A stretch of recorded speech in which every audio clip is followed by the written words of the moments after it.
Bonjour, on est dans l'extension de la maison, mais aujourd'hui on ne va pas parler de l'extension de la maison, de ma maison, on va parler surtout d'une question qu'on me pose souvent, ce qui est tout à fait naturel, notamment sur mes abonnés TikTok. J'ai un compte TikTok, donc n'hésitez pas à y aller.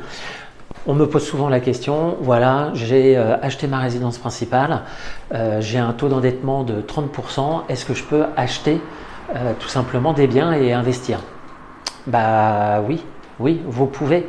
Vous êtes dans la situation de 95% des personnes enfin 95%, au moins 50% des personnes qui ont acheté leur résidence principale. De mon côté, quand j'ai commencé il y a 5 ou 6 ans à acheter de l'immobilier de façon assez récurrente et assez intense, j'avais une résidence principale et j'étais à 30%.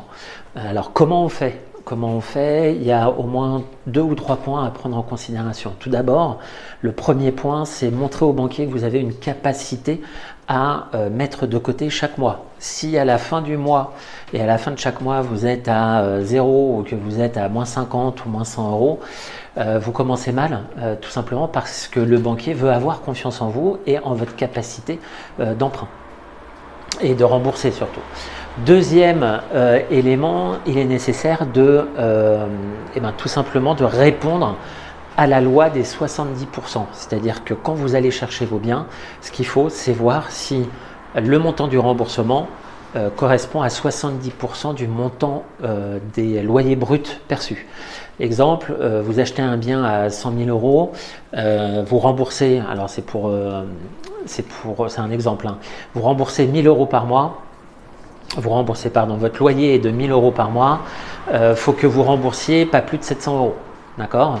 Inversement, si votre loyer est de 500 euros par mois, il ne faut pas que vos remboursements d'emprunt dépassent les 350. Ça, c'est pas possible. Et donc, du coup, globalement, sur 20 ans, ce qu'il faut, c'est essayer d'identifier un rendement de l'ordre de 8,8%.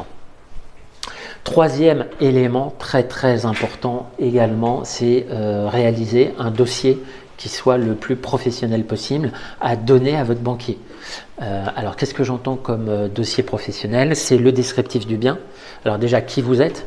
D'accord. Le descriptif du bien, vos revenus, les revenus locatifs espérés, la localisation du bien, les photos également, montrer que vous êtes sur la règle des 70%. Et donc là, c'est un dossier alors ça va pas être 30 pages, hein, mais ça va être à peu près au moins 5 ou 6 pages, avec aussi le montant des travaux, les devis éventuels, etc. par rapport aux travaux. Et là, avec ces 3 éléments-là, quatrième élément d'ailleurs, que j'ai oublié, quatrième élément qui est très important, c'est d'avoir aussi des liquidités en face, c'est-à-dire les fameux 6 mois de liquidité pour faire face aux imprévus. Le banquier va regarder si vous avez un peu de liquidité pour faire face tout simplement à la vacance locative, pour faire face aux taxes foncières, pour faire face aux travaux de copropriété qui sont pas obligatoirement prévus et tout simplement pour faire face aux imprévus. Donc si vous avez ces 4 éléments-là, que vous avez un endettement de 30%, eh bien ne vous inquiétez pas. Vous allez voir votre banquier, normalement, il va voir, je suis à contre-jour, il va voir tout simplement que vous êtes sérieux. Je suis vraiment à contre-jour, pardon. Il va voir que vous êtes sérieux.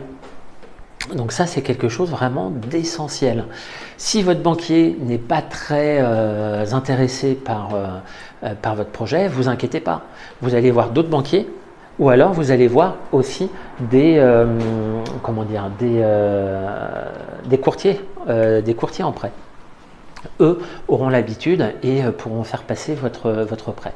Donc, quand on est à 30% d'endettement et qu'on souhaite investir, il n'y a pas de problème. Il n'y a pas de problème. Si vous respectez ces 4 éléments-là, eh bien, vous allez à 90% avoir un prêt. Sauf si vous demandez 500 000 ou 1 million. Faut y aller progressivement aussi. Donc étape par étape, mais globalement si vous voulez acheter un studio à 60, 70 000, 80 000 euros, une petite maison à 120 000 et si vous avez des liquidités, vous répondez aux 70% et tout ce que je vous ai dit, sincèrement Il y a vraiment très peu de problèmes. Donc voilà, donc j'espère que ça vous a plu, en tout cas que ça vous a intéressé. J'ai essayé d'éclairer au maximum. Si vous avez des questions, n'hésitez pas à les poser, j'y répondrai avec grand plaisir. Suivez-moi aussi sur mon compte TikTok, abonnez-vous à cette chaîne, ça me ferait très très plaisir et ça me donne de l'énergie pour répondre et pour continuer. Donc n'hésitez pas à vous abonner et je vous dis à très bientôt dans une autre vidéo. Salut, salut!